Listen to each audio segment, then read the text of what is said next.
Hej med jer.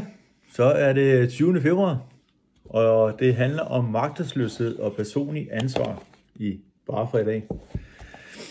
På grund af vores manglende evne til at acceptere personlig ansvar, skabte vi i virkeligheden vores egne problemer. Når vi nægter at tage ansvar for vores liv, giver vi samtidig afkald på al vores personlige magt. Vi må huske, at vi er magtesløse over for vores addiktion, men ikke over for vores opførsel. Mange af os har misbrugt begrebet magtesløshed til at holde fast i ting, vi ikke længere havde brug for, eller til at undgå at tage beslutninger.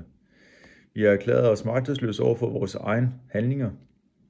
Vi har givet andre skylden for vores omstændigheder, frem for alt at gøre noget konstruktivt for at ændre disse omstændigheder. Hvis vi fortsat forsøger at undgå ansvar med at erklære os magtesløse, ender vi med den samme fortvivlelse og elendighed, som vi oplevede under vores aktive addiktion. Derved er det en realistisk fare for, at vi kommer til at tilbringe vores bedring med at føle os som ofre. I stedet for at leve vores liv ved at lade stå til, kan vi lære at foretage ansvarlige valg og tage chancer. Vi vil måske lave fejl, men vi kan lære af disse fejl. En større bevidsthed om os selv og en voksende villighed til at acceptere personlig ansvar giver os friheden til at ændre, til at vælge og til at udvikle os.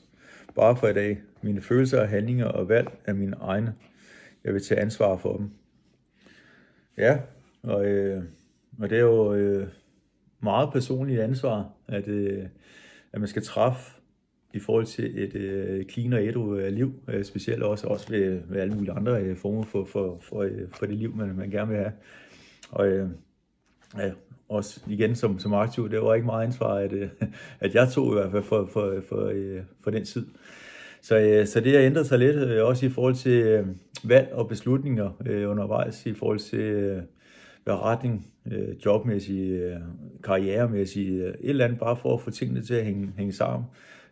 Valg og beslutninger omkring og personlig ansvar i forhold til omgivelserne, hvem man færdes med, hvem der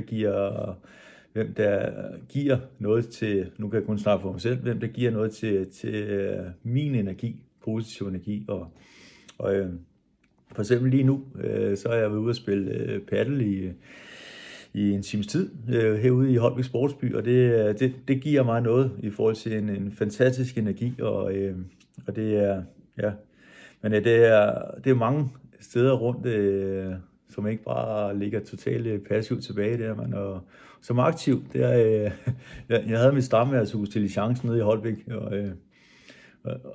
og ja, det der med at have den der, det er samfundets skyld på jukeboxen, og jeg vitterligt havde den oplevelse, eller den der, at jeg ikke, at det var alle andres skyld, min situation, at jeg virkelig kunne bilde mig selv det ind, og tage det til mig, sådan en sang som den. Det kan jeg sgu godt grine over, når jeg tænker tilbage, hvordan ens egen, eller min egen sådan selvopfattelse, selvbillede og selvrespekt og alle de der ting der, at det lå på et meget lille sted, og i forhold til personlig ansvar der. Men jeg snakker også med min kæreste om det her en anden dag, hold kæft hvor har der siddet mange oppe på Holbæk Kommune dengang der, og bare ved mit bedste. Vi lever i et fantastisk samfund der, der hjælper alt, det er bare med at række ud.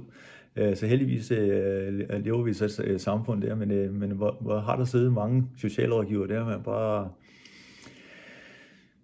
gerne vil mit bedste, men hvor jeg slet ikke har været klar over, hvor jeg bare afvist og sagt direkte, når vi ikke giver mig kontanthjælp, så går jeg bare ud og laver flere indbrud og min egen måde at tjene penge på.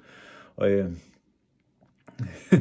total offerrolle, selvom jeg havde sådan nogle forskellige, når jeg så endelig fik kontanthjælp, så skulle jeg ud i nogle forskellige arbejdsområder, og der var et område derude i et cirkus i byen, hvor jeg gik og lavede alt muligt forfaldende arbejde, og det var det sted, hvor jeg holdt det længst.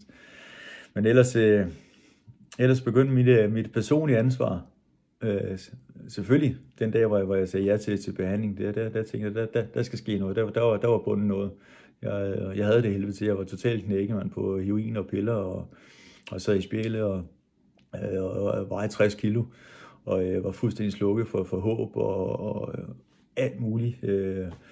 Og jeg har aldrig nogensinde i min vildeste fantasi forestillet mig, at jeg skulle være det liv i dag, i forhold til dengang, hvor jeg sagde ja til behandling. Så med de ting, der er sket undervejs, det har været en fed rejse. Så ja, personlig ansvar, det er hjulpet for mig i hvert fald. Så. Men have det godt, og ja, nu selvom det er den 20. februar, og det var i går, så er det fredag. Og lige om lidt, så kommer den 21. februar, og rigtig god weekend. Så hej.